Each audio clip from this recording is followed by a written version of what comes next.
எனக்கு ஒன்றும் உடல் நலத்துல இந்த ப்ராப்ளம் இல்லை. நான் தொலைக்காட்சி நண்பர்கள் ஊடக நண்பர்கள் சொல்வது, அதாவது நம்ம ஊர்ல எல்லாம் யதார்த்தமா எப்பயுமே ஆஞ்சியோகிராம் பண்ணா ஒண்ணு ஹார்ட் ப்ராப்ளம் இருக்கும், இல்ல நெஞ்சு வலி வந்திருக்குன்னு அதன் அடிப்படையில சில பேர் ஒளிபரப்புனீங்க. ஆனா உண்மை அதல்ல. அதெல்லாம் வரக்கூடாதுங்கிறதுக்காக நான் முன்னெச்சரிக்கையாக ஆஞ்சியோகிராம் பண்ண. அதுல கடவுள் கிருபையால 100% ஹார்ட் நல்லா இருக்கு. இன்னும் உறுதியோட நான் தமிழ்நாட்டு மக்களுக்காக, அம்மா மக்கள் முன்னேற்ற கழக தொண்டர்களுக்காக இன்னும் 30 ஆண்டுகள் செயல்பட முடியுங்கிற உறுதியோட நேற்று வெளியில வந்திருக்கோம். சொல்லுங்க.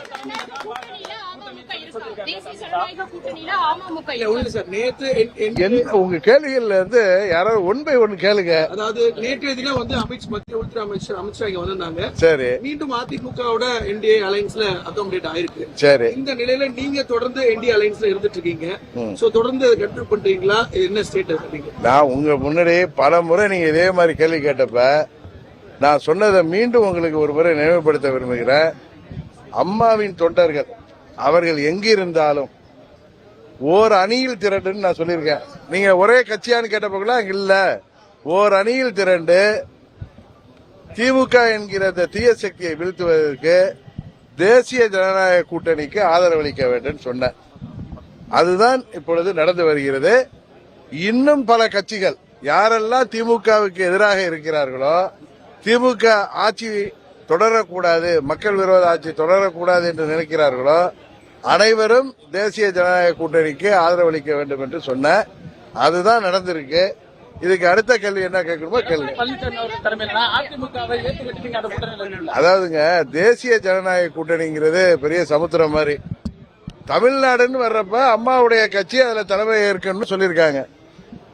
அதுல என்ன உங்களுக்கு அதுல என்ன பிரச்சனை இருக்கு? நீங்க அந்த தலைமையை ஏத்துக்கிறதுக்கு தயாரா இருக்கீங்களா? நீங்க தான் அது உள்துறை அமைச்சர் உங்களுடைய கேள்விகளுக்கு எல்லாம் பதில் சொல்லியிருக்காரு. நாங்கள் எல்லாம் தமிழ்நாட்டில் திமுக என்கிற தீய சக்தியை வீழ்த்த வேண்டும் என்கின்ற புரட்சி தலைவர் இதய தெய்வம் அம்மா அவர்களின் வழியில் வந்தவர்கள், அவர்களின் கொள்கைகளை தாங்கிச் செல்பவர்கள். தீய சக்தி திமுகவை வீழ்த்த வேண்டும் என்பதற்காகவும் இந்தியாவின் பிரதமர் மோடி அவர்களின் களத்தை வலுப்படுத்துவதற்காகவும் அவருடைய அணியில் இருக்கோம். இன்னும் சொல்ல போனா பாரத பிரதமர் மோடி அவர்களின் அணியில நாங்க இருக்கோம். அதனால திமுகவை வீழ்த்த வேண்டும் என்கிற ஒரே குறிக்கோளோடு செயல்படுகிறோம். உங்களுக்கு எல்லாம் நல்லா ஞாபகம் இருக்கும்.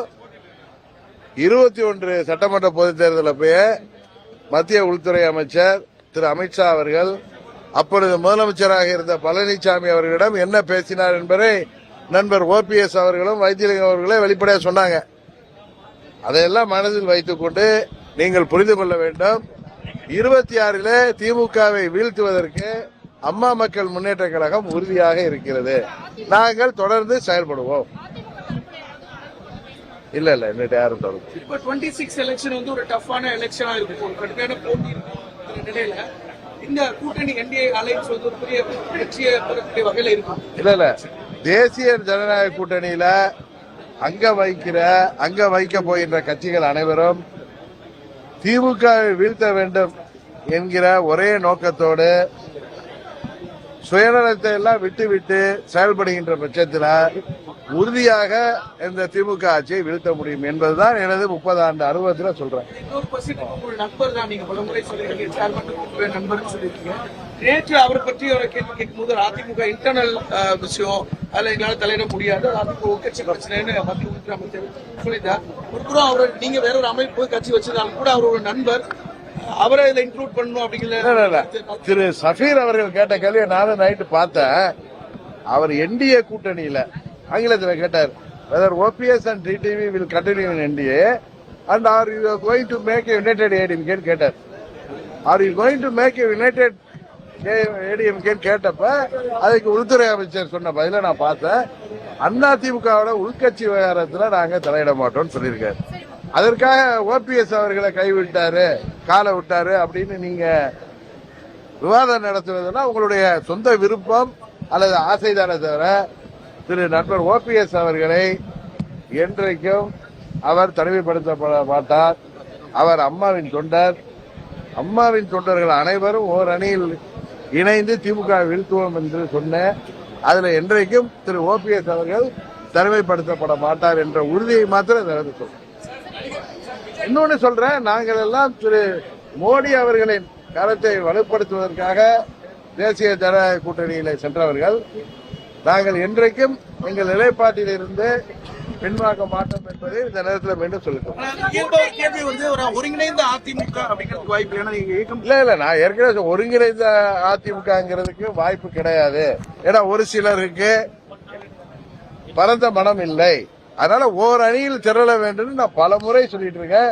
கிளிப்பில்ல மாதிரி சொல்லிட்டு வரேன். நீங்க எத்தனை முறை கேள்வி கேட்டாலும் இன்றைக்கு நான் உங்களுக்கு சொல்வது, திமுக வீழ்த்த இந்தியாவுக்கு சிறப்பான ஆட்சி கொடுக்கின்ற மோடியின் கருத்தை வலுப்படுத்த நாங்கள் மோடியின் அவர்களுடன் இருக்கிறோம். நண்பர் பன்னீர்செல்வம் திரு மோடி அவர்களுடன் இருக்கிறோம்.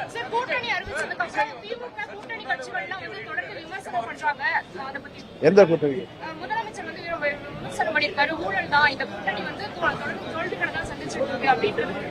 அதாவது 21 இது சரியாக அமைக்கப்பட்டிருந்தால் திரு அமித்ஷா அவர்கள் விரும்பியது போல திமுக இன்றைக்கு ஆட்சிக்கே வந்திருக்க முடியாது. ஒரு சிலருடைய சுயநலத்தால அன்றைக்கு அது திமுக ஆட்சிக்கு வருவதற்கு காரணமாயிட்டு.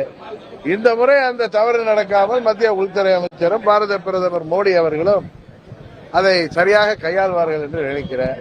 அதுபோல கையாளுகிற பட்சத்தில் இந்த ஊழல், மக்கள் விரோத, இந்த போதை மருந்து கலாச்சாரம் பெருகிய இந்த திமுக குடும்ப ஆட்சி உறுதியாக முடிவுக்கு கொண்டு வரப்படும். அதில் நாங்கள் அனைவரும் உறுதியாக இருக்கோம்.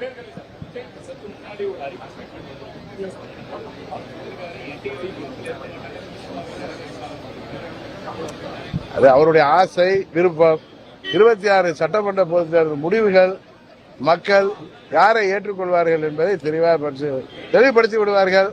இதுல எங்களை உங்களை அவங்கள அப்படின்னு பேசுவதெல்லாம் ஒரு முறையாக இருக்காது என்று நான் நினைக்கிறேன். பொன்முடி மாதிரி திமுக பல பேர் இப்படிதான் பேசுவாங்கன்னு தெரியும். கேட்டா அதான் திராவிட மாடல் அப்படின்னு பேசுவாங்க.